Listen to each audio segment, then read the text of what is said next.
नमस्कार मु शुभांगी स्वागत करुछि शब्द झड़क जहाँ मेदिनापुर से बरगछ प्रसिद्धि लाभ करथिला जी भारत रे स्वाधीनता संग्राम रो बीज बुणी थिले। आज आमे तांको विषय कथा हेबा। भारत स्वाधीनता संग्राम रे ओडिशार भूमिका प्रथम भाग को स्वागत करुछि। जेतेबेले आमे भारतर स्वाधीनता संग्राम को ओडिशा सहित जोड़ती प्रथमे जो नाम आसे से हेउछि संग्रामी जयराज गुरु नाम। पिता चांद राजगुरु एवं माँ हारामणी देवी कोलरू जन्म नहीं जयराज गुरु 1739 मसीहा अक्टोबर 29 तारिख पवित्र अँला नवमी रे जयराज गुरुंकर जन्म। पिला बेलू ही अगाध्य पांडित्यर अधिकारी होइथिले से तत्सहित देशप्रीति मध्य भरी रही मध्य। तत्कालीन राजा दिव्य सिंह देवंकर मृत्यु परे 1803 रे तांको नाबालक पुत्र द्वितीय मुकुंद देव होइथिले खोर्धार राजा। से समय रे जयराज गुरु ही संभाळिथिले राज्यभार को एवं तुलाइथिले समस्त दायित्व। 1803 रे मरहटा मानकु विताड़ित करी पराजित करी इंग्रेज माने अधीन करिथिले ओडिशा को। से समय रे इंग्रेज माने कथा देइथिले 4टी प्रगणा ओडिशा को देबे बोली। जेतेबेले कथारू ओहरी थिले से समय रे जयराज गुरु द्वितीय मुकुंद देव को सहयोग करी युद्धर डाकरा देइथिले इंग्रेज मानक विपक्ष रे। 2000 सैन्य सहित बारबाटी दुर्ग को घेरी जाइथिले राजगुरु एवं अनेक सैन्यकर मध्य मृत्यु घटिथिला से समय रे।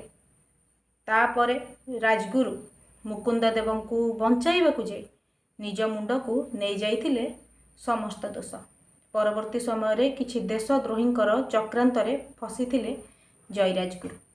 इंग्रेज माने जेतेबेले जयराज गुरु को बंदी करने को चाहिए से समय रे किछि देशद्रोही तथ्य देइथिले जयराज गुरु विषय रे जहाँ फल कि जयराज गुरु को बंदी करि निया जाइथिला। पिपिली रे जयराज गुरु आक्रमण करथिले इंग्रेज मानक उपरे एवं समस्त प्रजा मानक मेल करी बुझाइथिले स्वाधीनतार अर्थ माँ मातृकार सेवार अर्थ एवं इंग्रेज मानक विपक्ष रे जागृत कराइथिले समस्त को। सेति मध्य रे सबुठु गोटे बड़ कथा हेउछि जेतेबेले इंग्रेज माने भारत आसीथिले से समय रे जेतेबेले केही स्वर उत्तोलन करिनथिले से समय रे ओडिशार खोर्धार वीर पाइक पुओ जयराज गुरु प्रथम थिले जे स्वर उत्तोलन करिथिले इंग्रेज मानक विपक्ष रे।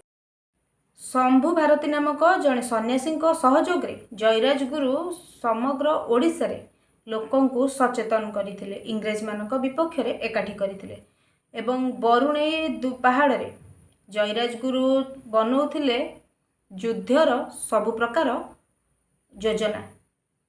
जेतेबेले इंग्रेज मानकठू पराजय हेले राजगुरु एवं मुकुंद देव से समय रे इंग्रेज माने तांकू बंदी करी बारबाटी दुर्ग रे रखिथिले।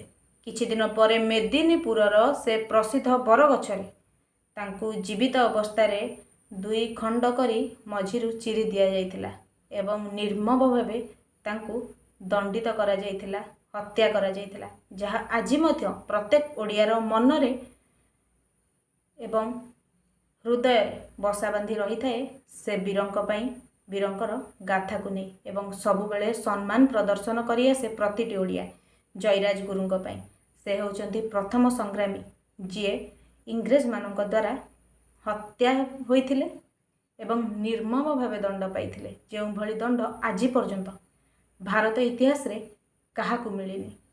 तेणु भारत स्वाधीनता संग्राम रे ओडिशार भूमिका केवल गुरुत्वपूर्ण नुहे ओडिशा ही प्रथम राज्य थिला एवं ओडिशार खोर्धा जिलार से वीर पाइक पुओ जयराज गुरु प्रथम थिले जी स्वाधीनता संग्राम रो बीज बुणी इंग्रेज मानक विपक्ष रे स्वर को शाणित करथिले एवं केवल ओडिशा नुहे भारत को दिग्दर्शन देइथिले स्वाधीनता संग्राम रो।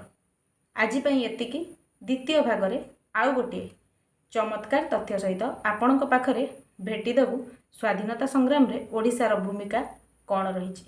आज पई एतिकी धन्यवाद। वंदे उत्कल जननी। जदि आपन को आम चैनल भल लगी थाए वीडियो भल लगुଥାଏ तेबे लाइक करिवे शेयर करिवे चैनल को सब्सक्राइब करने को भूलिबेनी।